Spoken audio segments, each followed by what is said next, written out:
말씀이신 그리스도님 찬미 바르소서. 말씀이신 그리스도님 찬미 바르소서. 너희는 악이 아니라 선을 찾아라. 그래야 살리라. 그래야 주님이 너희와 함께 있으리라. 말씀이신 그리스도님 찬미 바르소서.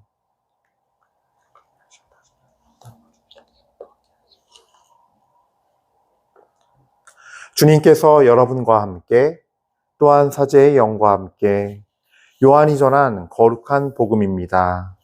주님 영광 받으소서.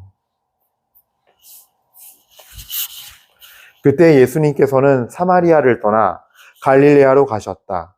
예수님께서는 친히 예언자는 자기 고향에서 존경을 받지 못한다고 증언하신 적이 있다. 예수님께서 갈릴레아에 가시자 갈릴레아 사람들이 그분을 맞아들였다. 그들도 축제를 지내러 예루살렘에 갔다가 예수님께서 축제 때 그곳에서 하신 모든 일을 보았기 때문이다. 예수님께서는 물을 포도주로 만드신 적이 있는 갈릴레아 카나로 다시 가셨다. 거기에 왕실 관리가 한 사람이 있었는데 그의 아들이 카파르나움에서 알아 누워 있었다.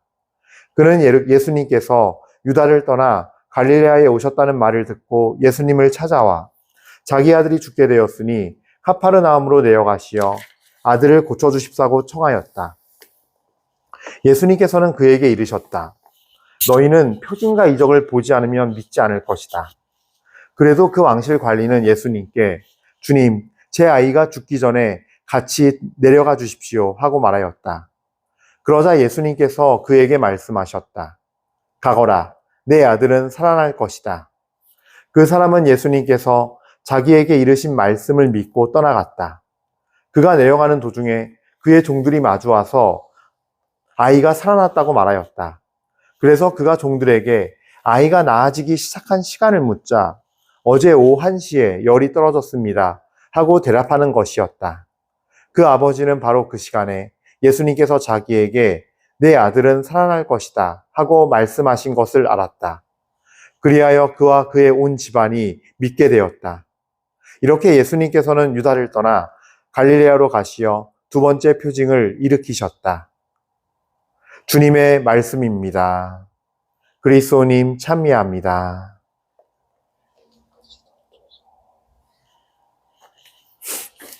찬미 예수님, 사랑하는 은요 1830 교우 여러분들, 어떻게 주일은 거룩히 잘 지내셨나요? 저는 이번 주일에 삼각지 성당 가서 이제 기간을 홍보하고 후원자 모집을 했는데 굉장히 은혜로운 시간이었어요.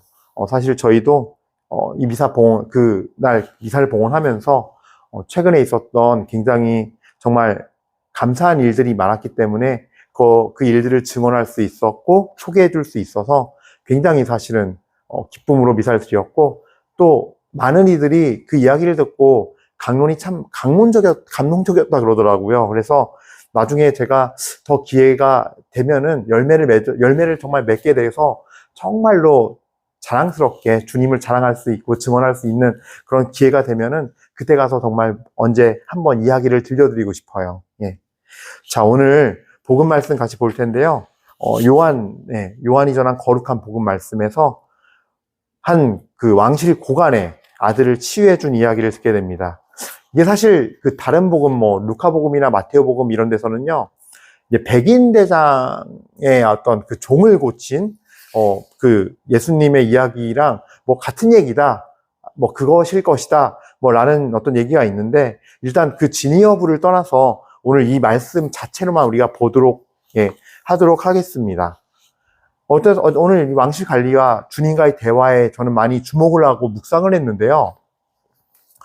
참 그래요. 예수님께서 모르겠어요. 제 성향이 그래서 그런지 몰라도 저는 예수님과 이 대화에서 이렇게 보면은 참 예수님께서 이렇게 짓궂기도 하다는 느낌이 들 때가 있거든요. 근데 제 성향이 왜 그러냐면 저는 누가 이렇게 어려운 사람이 부탁하는데 이렇게 거절도 잘 못할 뿐더러 거절하기가 어려울 뿐더러 그것도 이제 마음을 더 써주잖아요. 그리고 마음을 더 써준다는 거를 말이나 행동으로 꼭 표현을 우리가 해주잖아요. 그러니까 그게 이제 이 사람 사는 세상에서는 그렇게 해주는 게 도리이기도 하고 예의범절이기도 하고, 그러니까 저는 그거를 잘 해줘야 한다는 생각하는 사람이거든요. 그러니까 그거를 잘 못해주면 안 된다라는 성격이 좀 성향적으로 이렇게 몸에 배어 있다 그러나?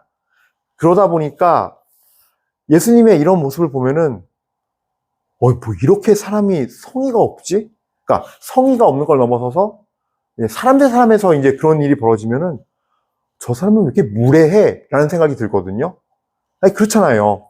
아니, 좀 아들이 죽을 것 같으니까 죽기 전에 좀 같이 내어가 주십시오. 죽기 전에 같이 좀 내어가 주십시오라고까지 이렇게 청을 지었는데 거기에 대해서 그냥 가거라. 네 아들은 살 것이다. 이렇게 탁 던져버리시면, 예. 아무리 자기가 윗사람이어도 그렇지 저런 태도를 보이는 게 말이 되나? 이런 생각이 좀 들거든요. 저는요. 예. 네. 아마 저는 그래도 그때랑 지금이랑 시간차가 많이 나도 전 별반 다르지 않았을 것 같아요. 그러니까 뭐냐 하면 이게 영적으로 좀 봐야 할 필요가 있는 것 같아요. 그러니까 우리가 인간적으로만 놓고 죄의 유무를 따지자면 예수님도 죄인 되는 거예요. 어떤 사람? 무례한 사람. 태도도 무례하지 않아야 죄인이 아닌 거고 의인으로 따진다면 예수님은 정말 예의 없는 사람이죠. 사실. 근데 예수님이, 그러니까 왜냐면은 예수님도 그때는 30살이에요. 30살. 30살의 모습이고 그냥 평범한 사람으로 이렇게 있었을 거란 말이에요. 옷을 입고서. 그랬을 때 인간 대 인간을 봤을 땐 아니, 당신이 아무리 뛰어나고 뭐 명성 있는 선생님이시고 그렇지. 그러니까 영적인 거예요, 이거는. 육적으로만 판단해버리면 지금 제가 인간적인 제 혼적인 제가 지닌 캐릭터 이게 그대로 나와버리죠. 아마 이 왕의 고관도 똑같았을 거예요. 너무 무례한 거 아닌가? 예. 그런데 영적인 거예요. 그리고 이 왕의 고관은 그거를 어쨌든 간에 그 믿음의 정말 그 제사를 하나님께 드린 거예요. 그러니까 이게 어찌 보면은 걸림돌이 될 수 있는 말씀이었는데 그 말씀을 그대로 받아들이고 내 아들이 살 것이다 했을 때 그 받아들이는 거, 그 받아들임, 전 거기서 모든 게 시작됐다고 믿어요. 예. 그게 믿음이거든요, 사실은. 그 믿음은요, 하나님께서 그 믿음을 보세요. 요구하신다는 표현도 맞고, 사실은 또 어떤 의미에서는 좀 더 정확하게 하면은 나란 사람이 내가 아직 살아있기 때문에 믿음의 그 걸림돌이 반드시 생겨요. 그걸 뛰어넘는 과정이, 그거를 받아들이는 과정, 그리고 받아들이는 걸 우리는 흔히 그렇게 얘기하죠. 순종이라 얘기하죠. 예. 분명히 이 왕의 고관도 여기는 너무 짤막하게 쭉 쓰여져 있었지만 되게 심플하게 그냥 그 사람은 예수님께서 자기에게 이르신 말씀을 믿고 떠나갔다라고 했지만 아마 마음속에서는 아마 저는 많은 그 걸림돌을 정말 뛰어넘기 위해서 자신을 부수고 낮추는 그 싸움이 있었을 거라고 생각해요. 예. 제 성향이 그렇기 때문에. 이걸 봤을 때, 이 말씀을 이렇게 쭉 대화 흐름 봤을 때, 어떻게, 그냥 이렇게 말씀하시나? 제가 사제 생활하면서도 누가, 한다, 병자 형사다 그러면 저도 굉장히 신경을 쓰거든요. 예를 갖추고. 예. 근데, 예수님께서 이렇게 말씀하신다? 어찌 보면 이게, 순종을 요구하는 시험이었을 수도 있을 것 같다는 생각은 들었어요. 이거를 받아들이고 왕의 고관이 순종했기 때문에 여기에 대해서 정말 다 자기의 그건 다 버리고, 우린 자존심이라 표현하죠. 예. 자기의 의와 뜻을 버리고, 그렇게 말씀하신 주님의 말씀만을 받들면서 그 말씀이 나에게 주신 가장 좋은 말씀임을 믿고서, 받아들인 그 순간 사실 그 모든 일이 시작되었다고 저는 믿어요. 예. 사실 우린 그렇거든요. 결국은 우리는 하나님이 이렇게 말씀해 주길 바라는 우리의 또 그 의가 존재해요. 저는 그게 사실 너무 문제는 무서워요. 난 얼마나 또 그 하나님을 신뢰하지 못하고 있고 내가 원하는 방식의 하나님을 또 따르고 있을까? 그래서 요즘은 그런 기도를 해요. 주님, 제가 아직도 내 방식대로 하나님을 만들어 놓고 믿고 있고 그래서 신뢰하지 못하는 내 마음의 주인이 되어 있지 못하는 내 이 신뢰하지 못하는 모든 부분들을 당신께서 다 어둠을 비춰주셔서 다 들춰내시라고. 그러면 저는 당신을 따르고 회개하겠습니다. 당신의 진실된 당신의 원래 그 모습을 받아들이고 당신의 그 모습 그대로를 받아들여 제 마음의 주인으로 모시겠습니다. 어쩌면 예수님은 내가 생각했던 거나 많이 다르신 분일 수도 있다는 생각을 해요. 예. 내가 만들어 놓은 하나님을 믿는 것 같은 그것처럼 그건 우상숭배 끝판대장이거든요. 끝판대장. 보통 성당 열심히 나가고 신학도 묻돌이도 알고 성경 정도는 쫙 완독했고 예, 이런 사람들한테 있는 저는 마지막 우상이라 생각해요. 예, 내 안에 있는 내가 만든 하나님. 그거는 금송아지도 아니에요. 차라리 내가 점 보러 다니고 굿하고 그렇게 미신행위를 했거나 아니면은 차라리 내가 대놓고 정말로 진짜 아들만 사랑하고 내가 돈만 사랑하고 내 권력만 사랑하고 그게 내 하느님이었고 하면 좀 더 명확하고 회개하기가 쉬운데 내가 만들어 놓은 하느님에 의해서 내가 만들어 놓은 하느님 그것에 의해 생긴 이 나의 의와 나의 어떤 옳음 그건 진짜 정말 더 교묘하게 신뢰하지 못하는 부분을 만들고 더 교묘한 정말 아주 섬세하고 완벽하고 정말 질적으로 퀄리티 높은 마귀가 가장 사랑하는 우상숭배 형태일 거예요. 많은 이들이 여기에 걸려 넘어지고 그래서 많은 이들이 하나님의 말씀을 자기의 의와 방식대로 해석해버리고 그렇거든요. 그래서 나는 이래야 돼. 근데 사제인저도 그런 모습이 있었거든요. 명확하게 어떤 내가 성령의 감도를 받아서 정말 그 하나님과 교제 안에서 깊은 그 말씀의 깊은 그 의미를 주님께서 친히 정말 이 마음 안에 들어오셔서 알려준 거를 갖고 얘기하는 게 아니라 그냥 읽어보면서 쓱 읽어보면서 묵상하고 내 머릿속에서 지정의에 의해서 착착착착 또 신학은 또 7년이나 공부했잖아요. 그래도 하기는 박사학위가 있는 건 아니지만 어느 분야에 그러니까 대충 짜집기 되거든요. 그러다가 어느 책 보다가 좋은 구절 있으면 밑줄 쫙 긋고 이거 내가 이렇게 생각했던 거 이거네 하면서 짝짝짝 여기다 또 그 문장을 갖다 넣어요. 또 조합을 해요. 짜집기를 해요.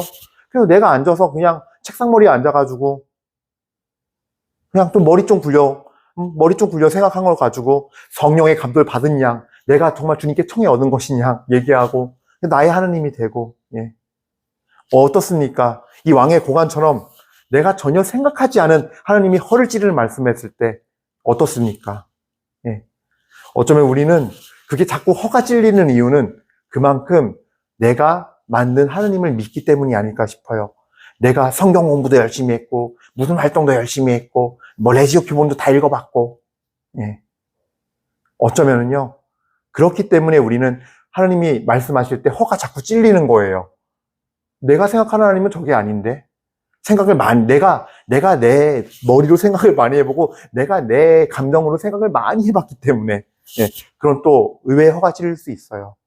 철저하게 우리는 만나는 그 순간에 예하고 따를 수 있었으면 좋겠어요. 사실 자꾸 이렇게 얘기하면은 신부님 지칩니다. 아니 우리가 무슨 죄가 그렇게 많다고요? 라고 생각이 들지 몰라요. 근데 저는 그렇게 생각해요. 회개는요 그냥 평생 해야 되는 거예요. 우리가 이 육을 지니고 있고 또 내 혼이 육을 쫓아가는 구조로 되어 있는 한 그렇잖아요. 우리가 그냥 이상하게 등 따스하고 배부르면 기도 안 되잖아요. 기도하기 싫어지잖아요. 좀 이따 하고 싶고 앉으면 눕고 싶고 그러니까 그런 말 하잖아요. 눕지 말라고 죽으면 평생 죽으면 영원히 누울 수 있다고.